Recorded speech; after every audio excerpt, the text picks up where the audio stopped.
कक्षा चतुर्थ बच्चे अपनी हिंदी व्याकरण की पुस्तक निकालिए और उसमें आप निकालिए पेज नंबर 56। तो पेज नंबर 56 में यानी कि पेज नंबर 56 में हमने क्रिया पढ़ ली थी। क्रिया में हमने पढ़ा था कि जिन शब्दों में किसी काम के करने या होने का पता चले उन शब्दों को क्रिया कहते हैं। अब आगे हम इसका अभ्यास करेंगे। इसके अभ्यास में हम करेंगे इसके मौखिक प्रश्न और बाकी के अभ्यास। तो अपनी कॉपी निकालिए, कॉपी में आज की तारीख लिखिए, दिनांक लिखिए, आज 4 तारीख है और क्रिया डालिए। तो मौखिक प्रश्न है बच्चा, क्या कोई भी वाक्य क्रिया के बिना पूरा हो सकता है? कारण बताइए।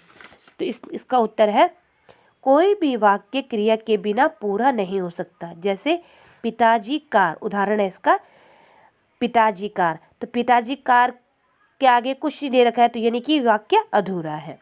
ख, अपने आप में होने वाली 2 क्रियाएं बताइए। तो अपने आप क्रिया कौन सी होती है? नदी का बहना, आंधी का आना, और क्या होती है? पेड़ पौधों का बढ़ना।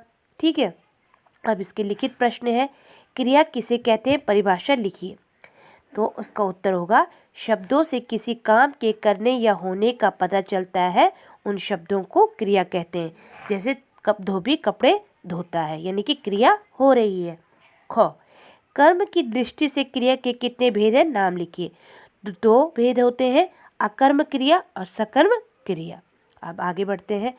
आगे आपके पास है, आगे ये आपको केवल प्रश्न आप अपनी कॉपी में करिए, उसके बाद की जो अभ्यास है वो अपनी पुस्तक में ही करेंगे।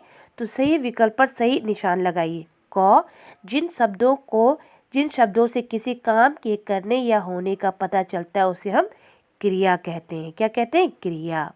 ख, कर्म के आधार पर क्रिया के कितने भेद हैं? तो कर्म के आधार पर भी क्रिया के 2 भेद हैं। ठीक है। जहाँ क्रिया का फल कर्ता पर पड़े उसे अकर्म क्रिया कहते हैं।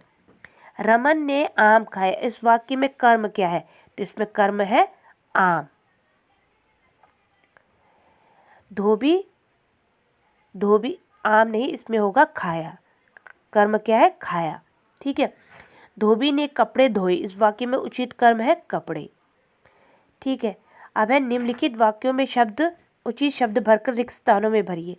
जहाँ क्रिया का फल कर्म पर पड़ता है उसे हम कहते हैं सकर्म क्रिया। बिजली अपने आप होने वाली क्रिया है। बिजली का चमकना क्या है? अपने आप होने वाली क्रिया। क्रिया शब्द का लिंग के आधार पर बदल जाता है। लिंग के आधार पर क्रिया बदल जाती है। अब आपको कुछ वाक्य दे रखे हैं, उनको आपने क्रिया लिखनी है कि सकर्म क्रिया है कि अकर्म क्रिया। माँ ने चाय पी ली, सकर्म क्रिया। घोड़ा दौड़ता है, अकर्म क्रिया। रोहित आम खाता है, सकर्म क्रिया। दर्जी कपड़े सीता है, सकर्म क्रिया। श्याम पत्र पढ़ता है, सकर्म क्रिया।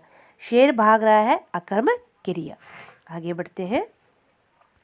आगे आपके पास नीचे दिए गए चित्र को देखिए, अकर्म क्रियाओं को सकर्म में बदलकर लिखिए। सुनिधि खा रही है, तो ये हो जाएगा सुनिधि खाना खा रही है। तो पिताजी लिख रहे हैं, तो पिताजी पत्र लिख रहे हैं। सपना बनाती है, सपना खाना बनाती है। माली पौधों को देता है, माली पौधों को पानी देता है। रोहित ने चलाया, रोहित ने स्कूटर चलाया। 6वां है, निम्नलिखित वाक्यों में क्रिया का सही रूप कीजिए। तो कुछ क्रिया दे रखी है, उनको हमने सही लिखना है। दादी जी ने कहानी सुनाना, तो हमने लिखा दादी जी ने कहानी सुनाई। लड़कियां झूला झूलती है। सुहानी तितली को पकड़ती रही है, तो ये गलत हो गया। सुहानी तितली को पकड़ रही है, यानी कि पकड़, केवल पकड़ तक लिखेंगे, ती हटा देंगे, पकड़ रही है। रोहन ने गीत गाया। माँ जी ने पत्र लिखा। तो इस प्रकार से ये अभ्यास आपको अपनी कॉपी में, बुक में ही करना है। और जो हमने लिखने के लिए प्रश्न उत्तर थे, केवल वही आप अपनी कॉपी में करेंगे और बाकी का अभ्यास आपको अपनी पुस्तक में ही भरना है। ओके।